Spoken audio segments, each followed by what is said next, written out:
Graças a Deus, louvado seja o nome do Senhor. Louvado seja o nome daquele que é digno de honra, de louvor, de adoração pelos séculos dos séculos. Queridos, louvar a Deus por mais essa oportunidade, louvar a Deus por mais essa grande bênção que Deus nos concede de podermos ministrar a sua palavra. E nós tivemos alguns dias a Semana Santa.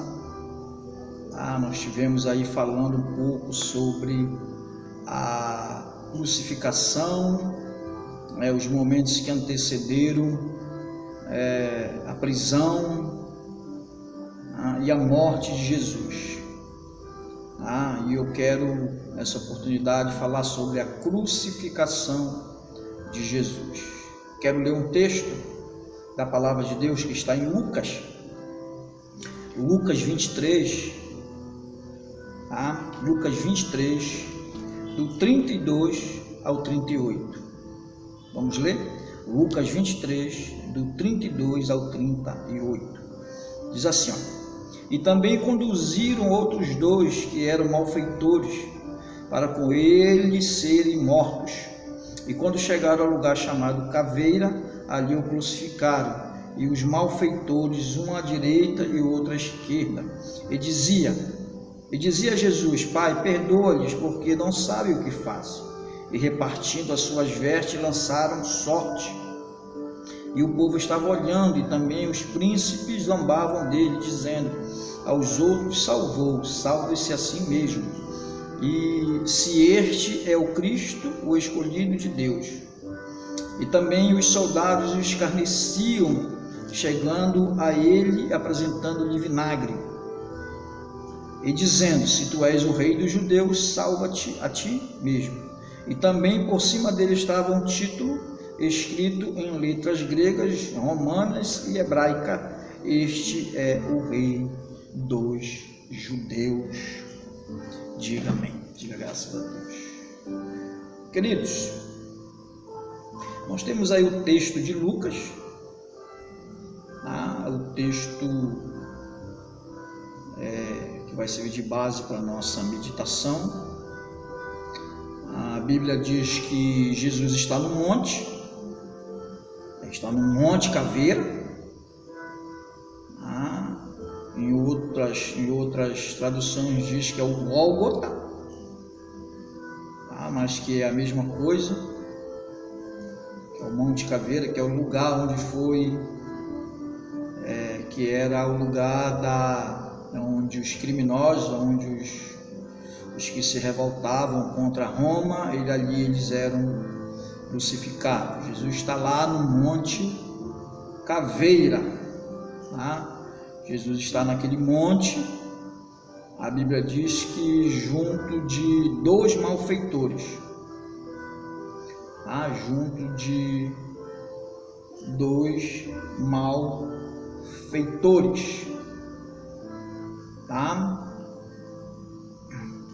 Monte Caveira ou Gólgota, mesma coisa, E diante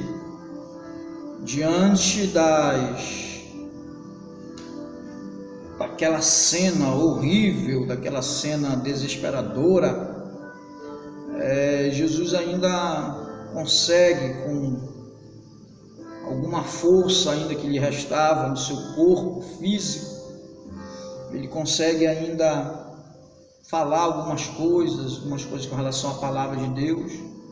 Então ele diz assim: olha, Pai, perdoa-lhes, eles não entendem o que estão fazendo. É o versículo 34. Por que Jesus está dizendo isso? Porque o conhecimento do perdão de Deus, indicado nesse versículo, deveria remover completamente a acusação dos judeus de matarem Jesus. Veja bem, Jesus não está atribuindo a culpa aos judeus. Jesus está dizendo: Pai, perdoa, eles não sabem o que fazem. O que Jesus está dizendo? Que Deus não colocasse essa culpa, esse pecado né, nos judeus. Está isentando os judeus de terem entregado Jesus e o terem crucificado, entregado para os romanos, para Pilatos, e aí sofrer a crucificação. Deus está dizendo, Jesus está dizendo, né, que eles eram inocentes. Jesus não estava atribuindo culpa nenhuma para os judeus. Tá?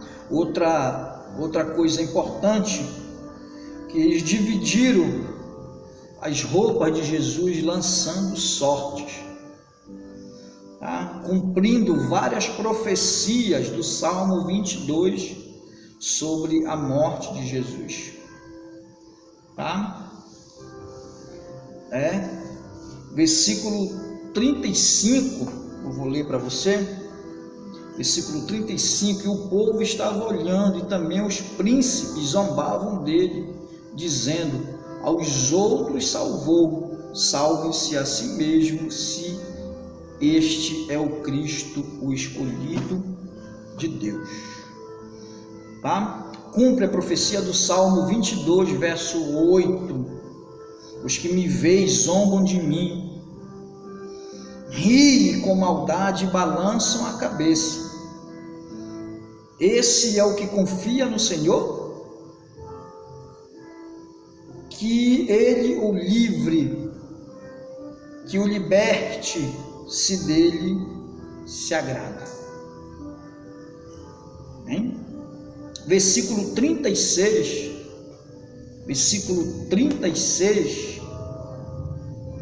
e também os soldados o escarneciam, chegando-se a ele e apresentando-lhe vinagre. Cumpre a profecia do Salmo 69, verso 21 e 22.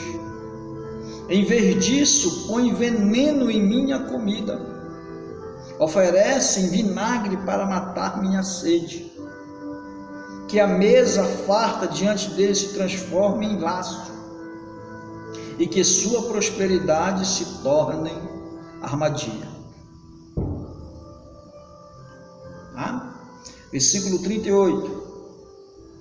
E também por cima dele estava um título escrito em letras gregas, romanas e hebraica: este é o Rei dos Judeus. João capítulo 19, versículo 20, acrescenta que a inscrição estava em grego, em latim e em hebraico. O lugar onde Jesus foi crucificado ficava perto da cidade, e a placa estava escrita em aramaico, latim e grego, de modo que muitos judeus podiam ler a inscrição. Muitos judeus podiam ler essa inscrição, porque havia muita gente ali naquele momento, havia muitas pessoas naquele local. Porque naquele exato momento não era só Jesus que estava sendo crucificado, não era só Jesus e aqueles dois na direita e na esquerda, não, havia mais pessoas que estavam sendo crucificadas naquele momento, mas a menção só a Jesus e a esses outros dois homens aí, que foram crucificados. É o momento de total desespero por parte daqueles homens, por parte daqueles que haviam cometido atrocidades, que haviam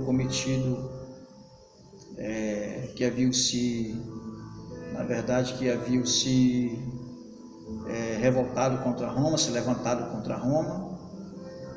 Esse era o momento que Roma preparou para que essas pessoas, esses indivíduos fossem crucificados. Um momento de muita tensão, um momento de muita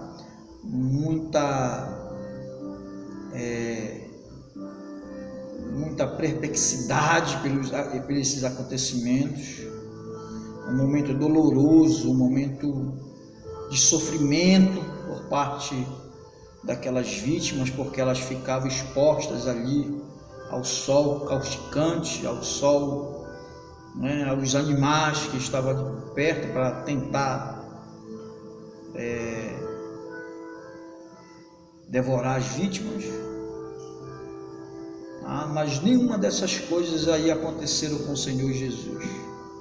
Nenhum desses acontecimentos veio a acontecer com o Senhor Jesus. Ele é crucificado, ele é colocado na cruz, ele é colocado no madeiro, ele é colocado lá, a sua morte é registrada.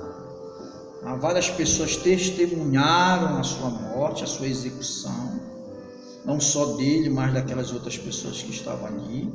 Muitas pessoas presenciaram, inclusive a sua mãe, inclusive João, algumas mulheres que faziam parte do ministério de Jesus, muitos soldados que estavam ali. A sua morte foi presenciada por várias pessoas. Por quê? Porque o mundo todo tem que saber que Jesus vai morrer.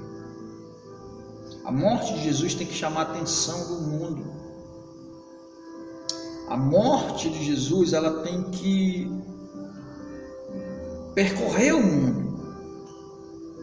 Muitas pessoas têm que saber que ele morreu e que ele ia ressuscitar. Nasceu, poucas pessoas ficaram sabendo esse acontecimento, mas a morte, todas as pessoas na face da terra têm que ficar sabendo que ele vai morrer,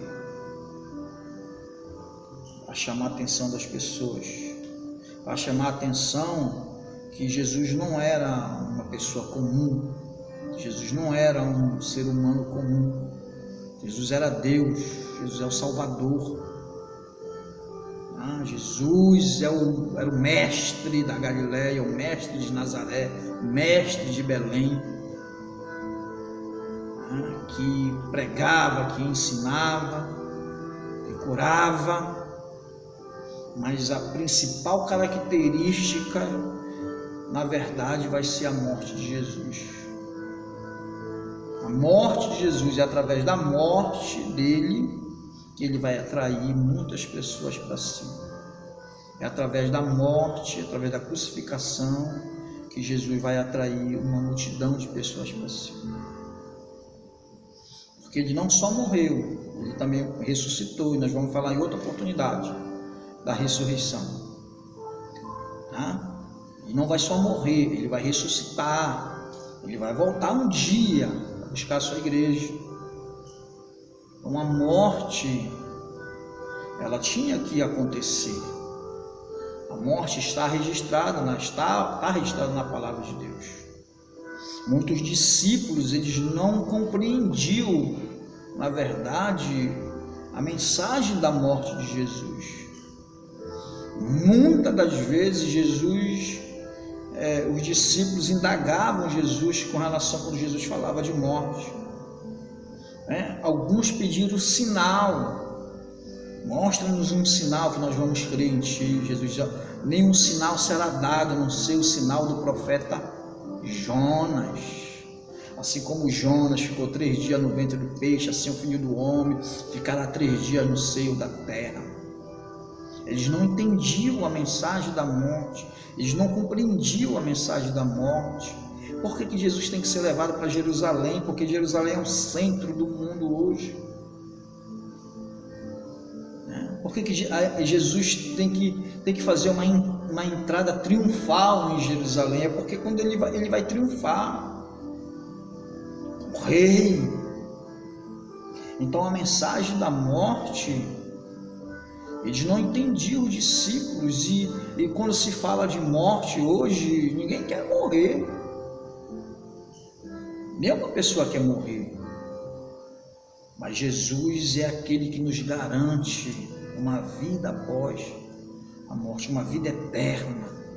Jesus é aquele que nos garante uma tranquilidade maior após a morte. Jesus é aquele que nos dá segurança após a morte, porque se Ele morreu, juntamente com Ele também nós vamos ressuscitar. Assim como Ele morreu, nós também iremos ressuscitar para a glória de Deus Pai. Assim como o corpo de Jesus é glorificado, o nosso corpo também será glorificado. Assim como Jesus foi glorificado no seu corpo, nós teremos também o nosso corpo glorificado. Eu digo que eu não tenho medo de morrer. Eu não tenho medo da morte. Que Deus quiser me levar, me leve quando for a hora. Mas eu não tenho medo de morrer. Porque eu sei que a morte, ela não é o fim, ela é o começo de uma vida maravilhosa com Deus, uma vida tremenda com Deus, para estarmos na presença de Deus. Deus é aquele, Jesus é aquele que nos garante uma vida tranquila após a morte. Ele ressuscitou, venceu a morte. A Bíblia diz que ele venceu a morte.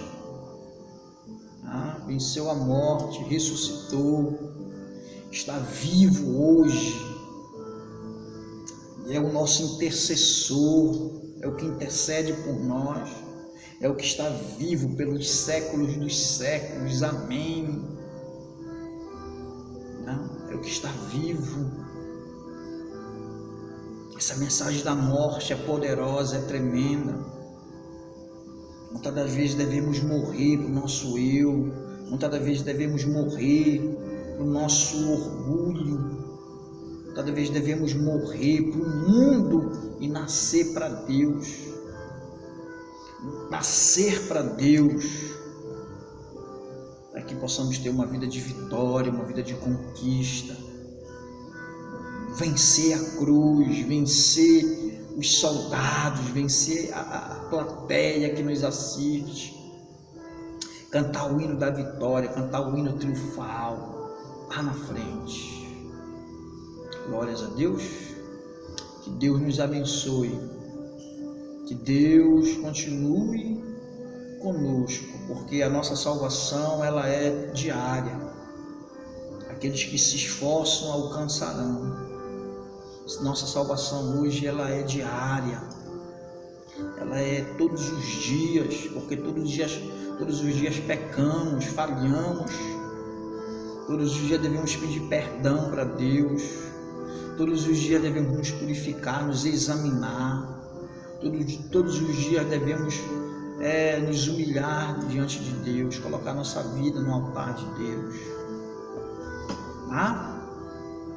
Que Deus nos abençoe. Deus abençoe a nossa vida, que Deus abençoe a nossa família, que Deus salve os nossos amigos, nossos familiares. É no nome de Jesus, é o que eu desejo no meu coração. Fica na paz, até a próxima oportunidade.